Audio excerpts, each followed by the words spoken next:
E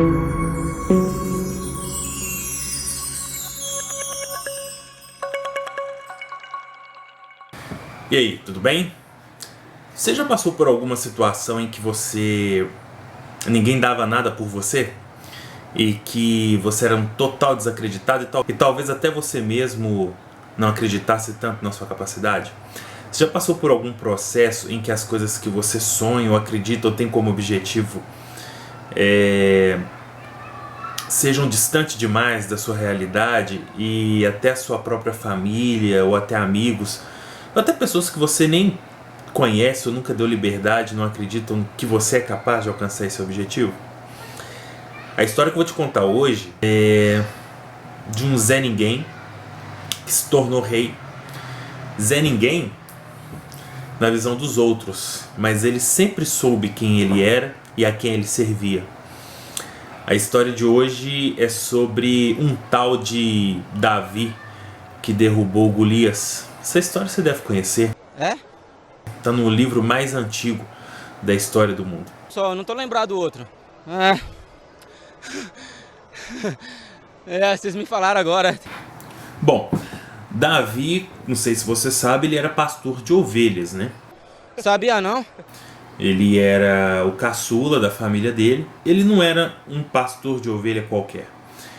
Eu imagino que na época houvessem outros pastores de ovelha, mas o Davi ele tem um princípio extremamente interessante de profissionais incomuns, que é dar o melhor independente da profissão.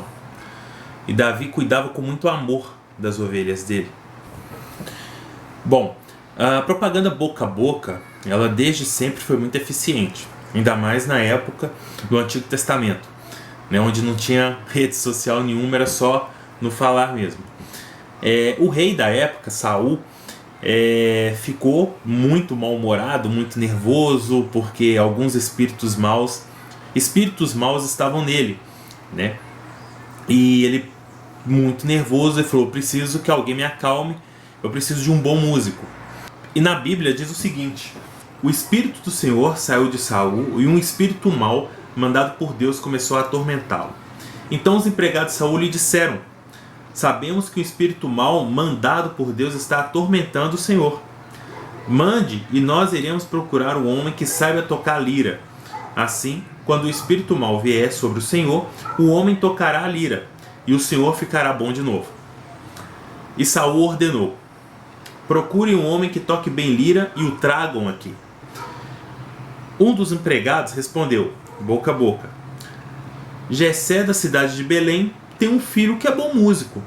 Ele também é valente, bom soldado, fala bem, tem boa aparência e o Senhor Deus está com ele. O curioso disso tudo é que Davi, até então, ele era pastor de ovelhas. E ele já tinha uma boa fama. Davi, ele é chamado por ser um excelente profissional e ser bom naquilo que ele faz. E ser valente, corajoso. Isso, trazendo para o dia de hoje, são coisas excepcionais para um bom profissional. Um profissional corajoso, um profissional que tem ousadia de fazer o que é certo, mesmo todo mundo dizendo que não é. Uma boa aparência, independente de ser boa pinta ou não, da mulher ser bonita ou não, ela tem que andar razoavelmente arrumada, né, para ter uma boa aparência. A fama de um pastor de ovelhas chegou até um rei. Ao chegar no reino de Saul, contemplou toda aquela maravilha do palácio do reino, né? E aqui entra um pouco da mentalidade que até o Einstein chegou a dizer. Einstein disse: a mente que se abre a uma nova ideia jamais voltará ao tamanho inicial. Quando você contempla uma coisa, quando você tem o alvo de alguma coisa, a sua mente começa a desejar aquilo, se é uma coisa que enche seus olhos. Bom, os seus objetivos de vida, por exemplo, se você tem uma meta, independente das pessoas considerarem impossível ou não, você pode alcançar. Se você tem uma meta ousada, uma meta que aparentemente é impossível, você pode sim alcançar. E a fama de Davi, de ser um excelente profissional, ela se passa não é simplesmente por ser valente ou por ser um bom profissional. Davi, ele prova por A mais B que ele é um solucionador de problema. O tamanho do problema que você resolve é proporcional ao tamanho da recompensa que você vai receber. Após a ida do Davi ao rei, né, Saul, e tocar a lira para ele acalmar, o rei Saul gostou tanto do trabalho de Davi que ele falou a Jessé, o pai de Davi, falou assim: olha, eu gostei muito do seu filho, dos serviços prestados, e eu quero que ele trabalhe para mim. Agora ele vai carregar as minhas armas, e quando eu estiver mal-humorado, que ele toque lira para mim, e eu fique mais tranquilo e os espíritos maus se afastem de mim. Desta forma, Davi se aproximou do rei, vamos dizer no popular hoje, ficou no radar do rei e ganhou a confiança do rei Saul, né, até aquele momento. Bom, depois disso, Saul teve que ir para a guerra com os israelitas, enfrentar os filisteus. Com isso, apareceu um gigante de aproximadamente 3 metros de altura. O cara era um tanque, era muito grande, e desafiou todo o exército de Israel. E falou: olha, se vocês ganharem da gente, nós seremos escravos de vocês. Mas se eu derrotar vocês, se o nosso exército derrotar vocês, vocês serão os nossos escravos. Vendo o tamanho do cara, o tamanho da lança dele, o poder dele de guerra, de um cara só, todo o exército israelita tremeu de medo, inclusive o rei Saul. Com isso, o pai de Davi pediu que ele fosse ao campo de batalha e levar alguns quilos de comida, mas a verdade era uma desculpa para o Davi voltar para Jessé com a resposta de como estavam os filhos dele, porque ele queria saber. Já tinha 40 dias já que o exército israelita estava sendo insultado todos os dias pelo Golias. Só que no murmurinho da guerra, Davi ouviu a seguinte frase: olhem para ele, escutem o seu desafio. Quem matar esse filisteu receberá uma grande recompensa. O rei lhe dará muitas riquezas, lhe dará a sua filha em casamento, e a família do seu pai nunca mais vai ter que pagar nenhum imposto. Mesmo com todas essas recompensas, ninguém do exército queria esse trabalho. Ninguém do exército aceitou enfrentar o gigante. Só que Davi, adolescente, 17 anos, embora novo, ele se conhecia muito bem. Ele falou: o quê? Não, peraí. Então quer dizer que, além de eu ficar rico, além dos meus pais não terem que pagar nenhum imposto mais, eu ainda vou ganhar princesa? Pô, eu sou pastor de ovelha, eu já matei leão, já matei urso. Aí eu te pergunto, quem do exército ali faria um serviço com tanto amor como pastor de ovelhas a ponto de dar a sua vida por uma ovelha? Invertendo a situação, quem do exército teria tanto amor pelo trabalho a ponto de lutar contra um leão, contra o urso, por uma ovelha? Imagina a preparação que o Davi teve de forma inconsciente ao lutar contra leões, contra o urso, em amor à profissão, em amor às ovelhas, em proteção ao seu trabalho. Imagine que de forma inconsciente ele se preparou para uma guerra que nenhum soldado do exército que era preparado para tal teve a capacidade de resolver. Davi foi um solucionador de problema, no qual passou de um Zé Ninguém para os outros a rei. Ele entrou no radar de uma forma absurda. Ele resolveu um problema que muitos ali não conseguiram resolver, nem os irmãos dele. Davi recebeu o desdém do próprio irmão. O próprio irmão desacreditava dele. O próprio Saul, de uma certa forma, desacreditou dele. Mesmo assim, falou assim: olha, já que você quer, aceita o desafio, eu vou te dar toda a minha armadura. Davi colocou, não se sentiu confortável, falou assim: não, eu vou enfrentá-lo da maneira que eu acho que devo enfrentar.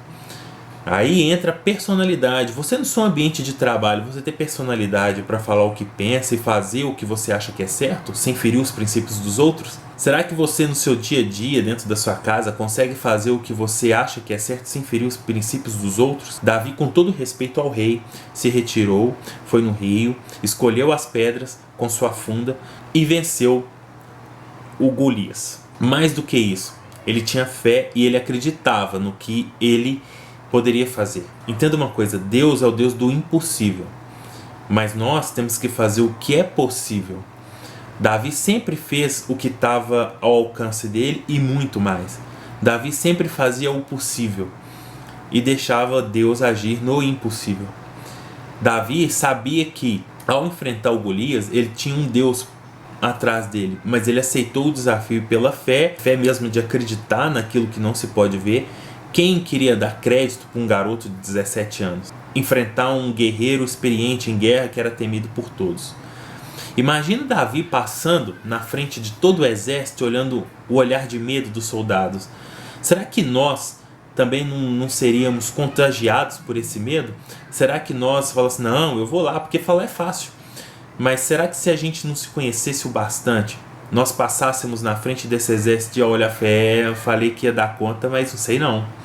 Será que eu consigo? Davi em momento algum teve dúvida de quem ele era. Davi ele sabia que ele era um solucionador de problemas. Tinha já intimidade com Deus.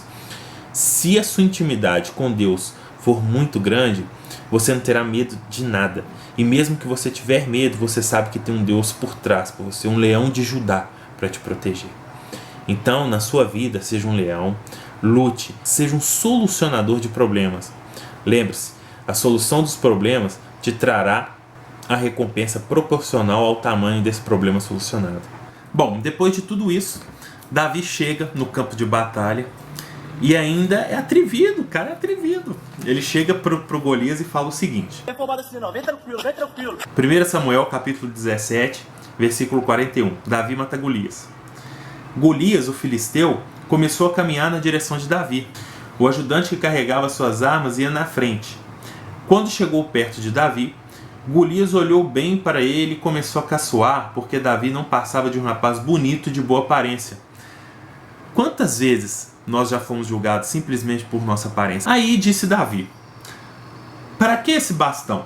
Você pensa que eu sou algum cachorro? Em seguida, Golias rogou a maldição dos seus deuses sobre Davi e desafiou, dizendo, venha que eu darei o seu corpo para as aves e os animais comerem. Davi respondeu, você vem contra mim com espada, lança e dardo, mas eu vou contra você em nome do Senhor Todo-Poderoso, o Deus dos exércitos israelitas que você desafiou. Hoje mesmo o Senhor Deus entregará você nas minhas mãos. Eu o vencerei e cortarei a sua cabeça, e darei os corpos dos soldados filisteus para as aves e os animais comerem. Então o mundo inteiro saberá que o povo de Israel tem um Deus. E todos aqui verão que ele não precisa de espadas ou de lanças para salvar o seu povo. Ele é vitorioso na batalha e entregará todos vocês nas nossas mãos. Toma! Muitas das vezes, o principal de tudo é você ter consciência do que você quer. Meta muito clara, planejamento claro. Porque quando você tem fé, nada te derruba, nada te abala. Tenha isso em mente. Tenha fé, tenha certeza do que você serve, tenha certeza do que você é, tenha certeza da sua essência. Nunca abra mão do que você acredita. Independente de qual ramo, qual a sua necessidade, qual a situação que você passa. Jamais desanime do que você pode oferecer para as pessoas, ou para a sua vida mesmo. Davi não teria vencido Golias se tivesse apenas acertado a pedra na cabeça dele, na testa dele. Davi ele usa a pedra para derrubar o gigante. Ele pega a espada, na verdade, e corta o pescoço de Golias. Às vezes você começa uma coisa e acha que aquilo ali já está bom. Às vezes você está na média. Esteja sempre atento às oportunidades. Vai chegar um momento em que você, em alguma situação, vai passar por medo, desespero, e talvez você chegue num cenário onde muitas pessoas já estejam com medo, já estejam apavoradas. E talvez você chegar nesse lugar, você seja a esperança dessas pessoas. E você vai ter duas escolhas. Ou se juntar a elas ao desespero e ao medo, ou fazer a diferença e tomar a atitude correta para vencer o problema. Mas para isso você precisa estar preparado. Assim como Davi esteve. Davi fez uma autoavaliação do que ele era, do profissional que ele era. Ele olhou para dentro de si e falou, peraí, eu já matei um leão, eu já matei um urso, O exército inteiro se preparou, talvez na teoria, ou talvez tivesse até experiência em guerra, mas na hora H, na hora de dar o livramento para o seu povo, mesmo com todos os benefícios, e ninguém se prontificou. Não tenha medo de sonhar alto. Não é pecado sonhar alto, não é errado sonhar alto. Davi ousou, Davi teve coragem, venceu e se tornou rei. Então acredite sempre que você pode sim, independente de onde você estiver, você pode conquistar os seus sonhos, conquistar os seus objetivos. Sonhe só enquanto dorme, tá? Quando você acordar, você tem que ter metas claras em relação ao que você quer para sua vida e para os seus familiares, para as pessoas que você ama. Então quando você acordar, tenha muito claro o seu objetivo no dia. A competência dele é tão absurda, de tão maravilhosa, que ele não só volta com a boa notícia, as boas novas de que o irmão dele, os irmãos dele estavam salvos, como ele volta como um rei. Para um pai, eu imagino, eu não tenho filho ainda, espero ter, em nome de Jesus, só o fato dos filhos voltarem da guerra salvos já é uma grande vitória. Agora imagina para esse pai ter os seus filhos retornados da guerra. Foram 3, voltaram 4, todos eles salvos, indiscutivelmente bem de vida. É uma grande honra para um pai. Davi é um motivo de orgulho para nós. E tem que ser um exemplo para nós. Um exemplo de garra, um exemplo de profissionalismo, não só de profissionalismo, mas de como enfrentar a vida. E que Deus te abençoe e ilumine seu caminho.